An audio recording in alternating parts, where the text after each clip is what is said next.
Parashat Vaishlach, cours numéro 3. Shalom Uvracha. La Torah nous raconte que Yaakov, Vaïvater, Yaakov Levado, Yaakov est resté tout seul. C'est-à-dire il avait oublié quelques objets. Donc il a retraversé, il avait déjà fait déménager toute sa famille, on va dire, il est retourné pour reprendre ses objets, il s'est retrouvé tout seul. Il est avec Ishimo et il a eu une lutte, une bataille contre ce qui s'est avéré être Sarosh el Esav, l'ange de Esav, c'est-à-dire chaque peuple, chaque nation a un ange qui est responsable en haut, qui est nommé sur lui, qui fera tout pour lui. Quand il y a une guerre en bas, c'est que les anges de chacune des nations se disputent en haut. Et quand l'un gagne la guerre, c'est qu'en haut, les malachim, les anges nommés sur ce peuple, ont gagné la guerre. Donc c'était l'ange de Esav, il s'est avéré, et Yaakov Avinu, il a gagné cette bataille. Et comme on dit, c'est que depuis on appelle Israël, parce qu'il a réussi à lutter même contre des anges et les gagner. Dans le sens simple des choses, c'est quoi? Yaakov est resté tout seul, ça veut dire il se retrouvait sans aide, ses enfants qui étaient aussi, ils avaient de la force, il s'est fait attaquer tout seul, il était un solitaire. S'il était avec d'autres personnes, on aurait plus de facilité de faire la lutte. On a l'impression que c'est une lutte physique. Et en fait, c'est quoi? Ça veut dire, on va nous dire que Yaakov était musclé. C'était un spécialiste, il avait 3 dan en karaté. Alors c'est possible que c'est une lutte physique, parce que comme on a expliqué dans les cours d'un parachat d'avant, la puissance, la force de nos sages provenait de leur puissance spirituelle, comme on a dit qu'un Navi doit être puissant. Moshe Rabbeinu avait une force exceptionnelle. Et Yaakov lui-même, c'est possible que c'est dans le sens propre des termes, que Yaakov s'est retrouvé tout seul, il a fait une lutte, et au fait c'est vrai une lutte physique, mais sa puissance provenait de sa puissance spirituelle plutôt, c'est possible. Et je pense qu'il y a aussi un sens, c'est évident qu'il y a aussi un sens spirituel, c'était une guerre spirituelle, parce qu'on va d'abord expliquer c'est quoi Esav et c'est quoi Yosef Hatzadik. Agma a dit que Rashi ramène que dès que Yosef est né, Yaakov s'est dit on peut maintenant lutter contre Esav. On a dit que Yaakov était comme la braise et Yosef comme la flamme qui vont brûler Esav qui est comparé à la paille. Qu'est-ce que ça veut dire? Qu'est-ce qu'il y a de spécial dans Yosef? C'est un machal, c'est une parabole, c'est quoi le sens?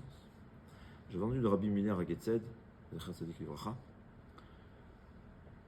que Esav, c'est Kochiyot, Esav ne croit en rien.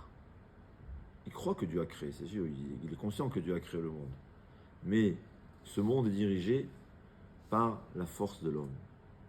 C'est l'homme qui règne dans ce monde, c'est lui qui fait tout. Tout se passe selon sa volonté. S'il réussit, il réussit, sinon non. Il ne mêle pas Kadosh Baruch Hu dans la conduite de ce monde. Kadosh Baruch Hu, il a créé le monde et il ne le dirige plus. C'est ça sa tête.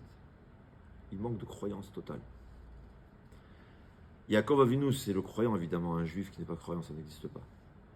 Mais Yosef, c'était la croyance totale. On voit que Yosef, quand ses frères sont venus lui demander pardon, il ne les a pas pardonnés. Pourquoi? Parce qu'il était convaincu qu'il n'avait rien fait de mal. Il dit, c'est pas vous, c'est Hachem qui a tout fait. Qu'est-ce que vous voulez de moi?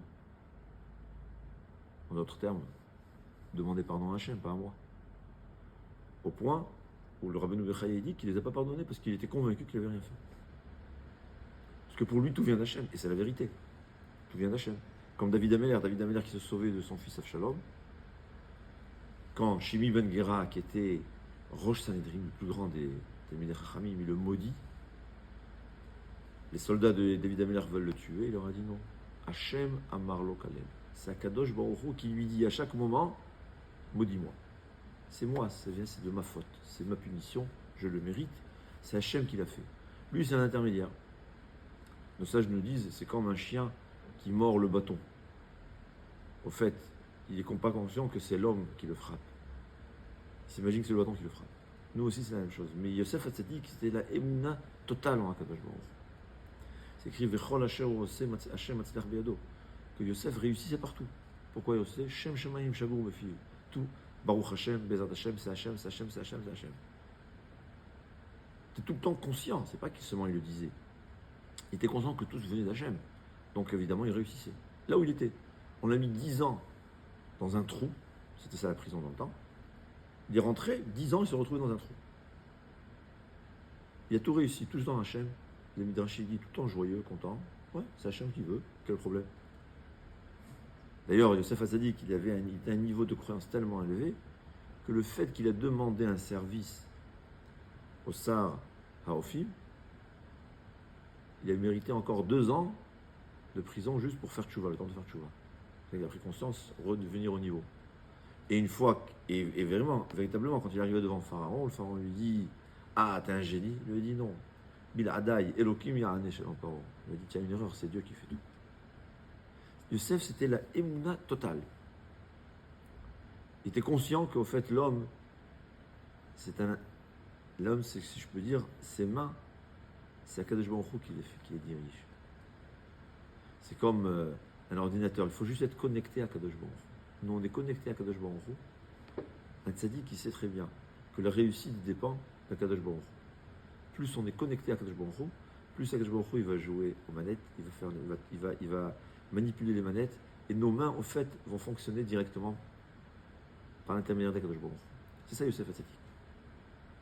Tout ce qu'il faisait, c'était pas lui qui faisait, c'était Akadosh Baruch Hu. Parce qu'il savait que c'était Akadosh Baruch Hu. Ça, c'est Yosef Hatzadik. C'est l'inverse de Esav. L'inverse total de Esav.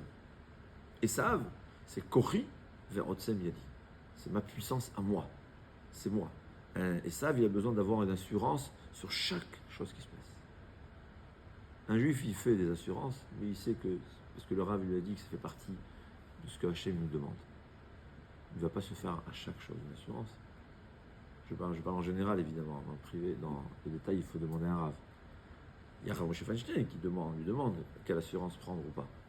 Mais je veux dire, c'est un exemple. Un juif, il a confiance en Hachem. C'est vrai qu'il va travailler aussi, mais c'est parce que c'est une mitzvah à travailler. C'est ce que Hachem veut qu'on le fasse. Mais il sait très bien que c'est Hachem qui va tout faire. Évidemment, plus il est connecté à Kadosh Baruch Hu. Moins il est connecté à Kadosh Baruch Hu, il y aura des problèmes de connexion.